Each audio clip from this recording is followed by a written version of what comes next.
샬롬 할렐루야. 마태복음 7장 24에서 25절입니다. 그러므로 누구든지 나의 이 말을 듣고 행하는 자는 그 집을 반석 위에 지은 지혜로운 사람 같으리니, 비가 내리고 창수가 나고 바람이 불어 그 집에 부딪히되 무너지지 아니하나니, 이는 주추를 반석 위에 놓은 까닭이요. 아멘. 히브리서 12장 4절입니다. 너희가 죄와 싸우되 아직 피 흘리기까지는 대항하지 아니하고. 마가복음 9장 29절. 이르시되 기도 외에 다른 것으로는 이런 종류가 나갈 수 없느니라 하시니라. 아멘. 제목은 믿음의 3단계 초입과 믿음의 반석입니다.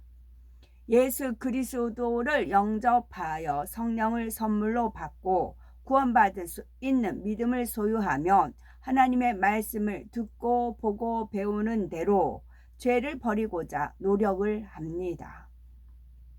죄에 대하여, 의에 대하여, 심판에 대하여 깨닫기 시작하면 하나님 말씀대로 살고자 힘쓰지만 쉽지는 않습니다. 그만큼 마음 안에 하나님의 말씀과 다른 비진리가 많아서 성령의 소욕을 가로막고 있기 때문이지요.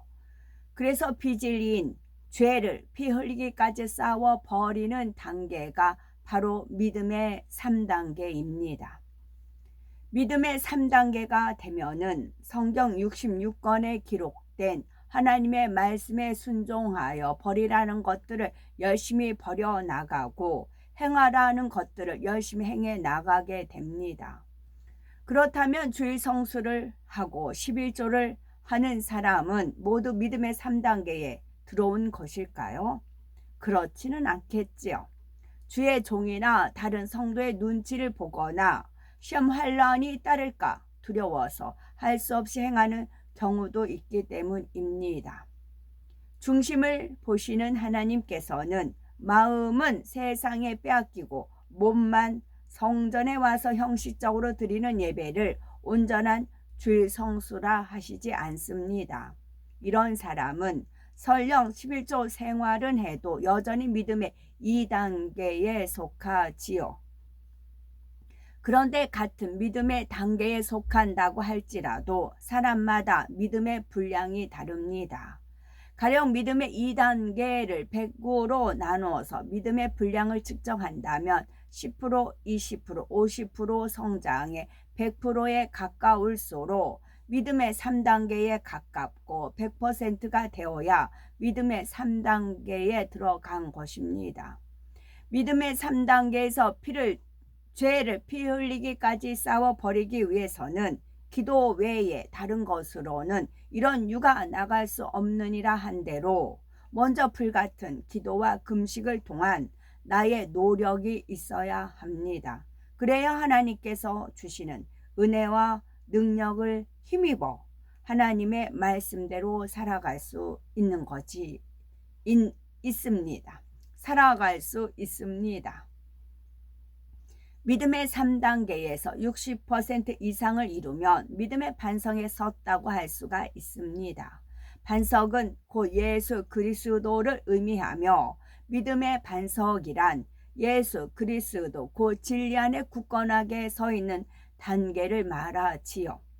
그래서 믿음의 반석에 서면 시험과 환란이 오더라도 좌우로 치우치거나 흔들리지 않습니다. 오직 하나님 말씀에 따라 정도를 걸으며 하나님의 뜻이라면 순종하기에 원수마귀 사단의 유혹을 받지 않고 항상 승리하며 영광 돌리지요. 또한 어떤 시험 환란이 와도 중심에서 기쁨과 감사가 우러나오며 변함없이 기도함으로 평강을 잃지 않습니다. 설령 자녀가 교통사고를 당했어도 믿음이 있기에 진정 마음에서 감사하며 하나님께 왜 지켜주시지 않았느냐고 불평하거나 원망하지 않습니다. 믿음의 3단계 초입에는 행할 수 있는 마음은 가졌으되 온전한 성결은 이루지 못했기 때문에 기쁨으로 순종할 때도 있지만 아직 남아있는 비진리의 마음이 진리의 마음과 갈등하다가 마지못해서 순종할 때도 있습니다. 가령 하나님께서 원수도 사랑하라고 하셨기에 상대를 미워하지 않고 섬기려 하지만 중심에서 우러나오는 사랑의 행함이 아니기에 온전치 않으며 마음도 힘든 것입니다. 하지만 믿음의 반석에 선 사람은 성령의 소욕을 쫓는 진리의 마음이 강함으로 원수 마귀가 틈타거나 엿보지 못하며 또한 하나님의 전지전능하신 능력 가운데 행해 나가니 이런 믿음만 있다면 어떤 시험, 환난도 문제되지 않습니다. 전지전능하신 하나님께서 해결사가 되어주시니 조금도 힘든 일이 없는 것입니다. 성령을 받고 믿음의 반석에 서기까지의 과정은 권투 선수가 세계 챔피언이 되는 과정과 비슷하지요. 부단한 노력과 인내와 자기와의 싸움이 필요한 것입니다. 처음에는 실력이 없어 맞다가 열심히 노력하고 인내해서 실력이 향상되면 지는 경우보다는 이기는 경우가 더욱 많아지고 그만큼 자신감이 넘치게 됩니다. 원수 마귀와의 영적 싸움도 마찬가지이지요. 믿음의 2단계에서는 성령의 소욕과 육신의 소욕을 쫓고자 하는 두 마음이 치열하게 싸웁니다. 그래서 원수 마귀와의 싸움에서 승리하기도 하지만 패하기도 하지요. 그러나 낙심하지 않고 끊임없이 기도하며 말씀대로 행할 때 하나님께서 은혜와 능력을 주시며 성령께서 도우심으로 성령의 소욕이 점점 강해져 믿음의 3단계를 향해서 계속 올라가게 됩니다. 그리하여 믿음의 3단계에 들어오면 육신의 소욕이 점점 약해져 신앙생활이 차츰 수월해집니다. 예전에는 10분 기도했는데 20분, 30분, 1시간으로 점점 늘고 2-3시간도 거뜬히 하게 되지요. 이렇게 기도하면서 믿음의 3단계에 깊숙이 들어가면 진리 안에 굳건히 서게 되므로 어떤 시험 환난이 와도 좌우로 치우치거나 흔들림이 없는 믿음이 됩니다. 믿음의 반석에 서면 하나님의 사랑을 받아 기도하는 것마다 신속히 응답받습니다. 또한 말씀대로 지켜 행하니 성령의 음성을 들어나가며 어떤 상황에서도 기뻐하며 항상 깨어 기도하게 되지요. 물론 반드시 믿음의 반석에 서야만 성령의 음성을 들을 수 있다는 것은 아닙니다. 초신자라 할지라도 하나님의 말씀을 듣고 그대로 순종해 가는 사람들은 성령의 음성을 듣습니다. 그렇게 순종해 가는 사람들은 믿음의 1단계에서 믿음의 반석에 서기까지 오랜 시간이 걸리지 않습니다. 믿음의 죄를 피 흘리기까지 싸워버리는 노력의 중요성을 살펴보겠습니다. 믿음의 2단계는 성령의 소욕을 쫓는 마음과 육신의 소욕을 쫓는 마음이 서로 싸우는 단계이지요. 2단계가 믿음의 3단계는 성령의 소욕을 쫓아 말씀대로 행하여 승리해 나가는 단계입니다. 아멘. 이미 행함으로 죄를 짓는 육체의 일을 버렸으므로 신앙생활이 수월하지만 지금 단계를 또 아버지 하나님께서 단계 거꾸로 하면 계단이잖아요. 우리가 계단을 차츰차츰 밟고 올라갑니다. 그런데 계단을 이렇게 밟고 가다 보면 또 평평한 곳이 있고 또 계단 올라가다 보면 또 평평한 곳이 있고 그러더라고요. 그래서 우리가 믿음도 그래. 열심히 싸워서 나가다 보면 이렇게 평평한 곳은 정체된 기간이라 할 수 있어요. 이때를 잘 지켜야 돼요. 안 그러면 뒤로 퇴보 물러납니다. 이 정체된 기간을 이때는 더 말씀으로 다져야 돼요. 말씀과 기도로 단단히 다져야 돼요. 그런 다음에 또 계단을 올라갈 수가 있습니다. 단계를 거꾸로 하면 계단입니다. 우리 신앙생활은 계단을 밟고 올라가는 것과 같다 여기시면 됩니다. 내가 시험과 환난과 그런 거를 이기고 통과하면 한 단계 올라가고 한 계단 올라가고 또 한 계단 올라가는 겁니다. 그것은 항상 기뻐하고 쉬지 말고 기도하고 범사에 감사하라. 여기에 또 답이 있는 것이고요.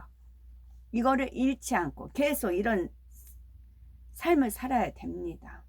이게 기본이고 바탕이에요. 기뻐하고 기도하고 감사하는 거. 기쁨을 내 중심에서 기뻐하는 거. 기쁨을 잃었다. 잃게 하는 원인이 있어요. 그걸 찾아야 됩니다. 기쁨을 우리는 항상 기뻐하게 되어 있어요. 그러니까 기쁨이 조이잖아요. Joy 조이잖아요. 우리나라 말로는 죄잖아요. 죄를 풀으면 조이가 돼요. 죄가 없으면 기쁘고 죄가 있으면 기쁨이 사라져요. 근데 내가 모르는 죄가 있어요. 내가 현재는 죄를 범하지 않았어요. 근데 기쁨을 잃었어요. 그러면 그게 원죄예요. 그게 타고 올라가면 원죄입니다. 그거를 발견해서 깨야 돼요. 금은 보석, 금도 그렇고 뭐 보석도 우리 눈에 보이는 데 있지 않을 거 아니에요. 그래서 그 금광석 같은 거 아주 깊은 곳에 숨어 있을 거 아닙니까? 그걸 캐내야 되는 겁니다. 그랬을 때 온전한 기쁨이 오는 것입니다. 그 누구도 뺏어갈 수 없는 기쁨이 오는 것입니다. 그 단계를 가셔야 돼. 그 단계가 목표를 삼고 가셔야 됩니다. 그래서 항상 기뻐할 수 있고 기도할 수 있고 감사할 수 있는 그런 중심이 되어야 됩니다. 이게 목표입니다. 그걸 향해서 가야 됩니다. 이게 기준이에요. 기준. 거기에 나 자신을 비추면 됩니다. 믿음의 2단계에서 믿음의 3단계로 들어가는 시간은 하나님을 사랑하고 열심히 노력하기만 한다면 절대 길지 않습니다. 그러나 교회는 다녀도 말씀대로 행하려 노력하지 않으면 여전히 믿음의 2단계에 머물러 있는 것이지요. 하나님 말씀을 듣고 그 뜻을 알아 지켜 행할 때 영이 자라기 때문에 비록 힘이 들어도 말씀을 듣고 지켜 행해야 영혼이 잘 되는 축복을 받을 수 있습니다. 우리 육은 음식물을 먹어야 살아갑니다. 그러나 우리 영은 하나님의 말씀을 먹어야 자랍니다. 하나님 말씀을 먹어야 돼요. 혼잡되지 않는 순전한 말씀입니다. 이처럼 믿음의 2단계에서 3단계로 들어가기까지는 자기 마음 먹기에 따라 어려운 일은 아니지만 믿음의 3단계에서 4단계로 진입하기까지는 상당한 시간이 소요가 됩니다. 나무가 자라서 꽃이 피고 열매를 맺기까지 또한 새들이 깃들이기까지 많은 시간이 소요되는 것과 같지요. 66권 하나님의 말씀대로 지켜 행하려면 말씀을 듣고 깨달아야 하는데 온전히 아버지 하나님의 뜻을 안다는 것이 짧은 기간에 될 수 있는 일이 아니기 때문입니다. 이는 초등학교에서 공부를 잘한다고 곧바로 대학을 졸업하고 사회생활을 할 수 없는 것과 같은 이치이지요. 그러나 경우에 따라서 검정고시를 통해서 조기 진학하는 사람이 있는가 하면 재수, 삼수를 거쳐서 늦게 진학하기도 하는 것처럼 믿음도 자신이 얼마큼 노력하느냐에 따라 4단계에 신속히 들어갈 수도 있고 더디 들어갈 수도 있는 것입니다. 여기서 중요한 것은 사람 그릇 때문에 차이인 것이지요. 그릇이 작은 사람은 아무리 알고 깨우쳐 믿음과 소망이 있다고 할지라도 노력하는 것이 적습니다. 하지만 마음 그릇이 큰 사람은 그것이 옳다는 것을 깨닫고 한 번 하겠다고 결심하면 그것을 이루기 위해서 부단히 노력하여 성취해내는 것을 볼 수 있는 것이지요. 그러므로 신속히 믿음의 3단계에서 4단계로 들어가기 위해서는 무엇보다 부단한 노력과 곧 죄를 피 흘리기까지 싸워 버리는 노력이 너무나 중요하다는 사실을 깨우쳐야 하는 것입니다. 육신의 일이란 아직 겉으로 나타나지는 않았으나 언젠가는 행함으로 유발될 수 있는 비진리의 속성인 육신을 낱낱이 분리해 놓은 것을 말합니다. 즉 미움, 시기, 질투, 거짓됨, 간사함, 교만, 혈기, 판단, 정죄, 간음, 욕심 등을 말하는 것입니다. 아멘. 제가 소감문 숙제 낸 거 쭉 읽겠습니다. 안녕하세요. 반가운 봄비가 내립니다. 누군가에게는 반가운 비이지만 누군가에게는 성가신 비이겠고 또 누군가에게는 비 때문에 피해를 본다며 투털투털 하겠지요. 그럼 누구에게 맞추어서 비를 내리셔야 할까요? 어쩔 수 없이 비를 내려야 한다 해도 감사하는 마음을 품는 사람이 있다면 아마도 비를 내리시는 분의 마음은 고마워할 것입니다. 어느 토요일 대한문 집회에 참석차 있을 때 비가 왔지요. 맑은 날이었다면 얼마나 좋을까 생각했을 때 맞은편에는 나쁜 이슈로 모인 무리들이 우리의 5배에서 10배 정도 모였습니다. 그래서 깨닫게 되었지요. 이 무리들에 대한 화로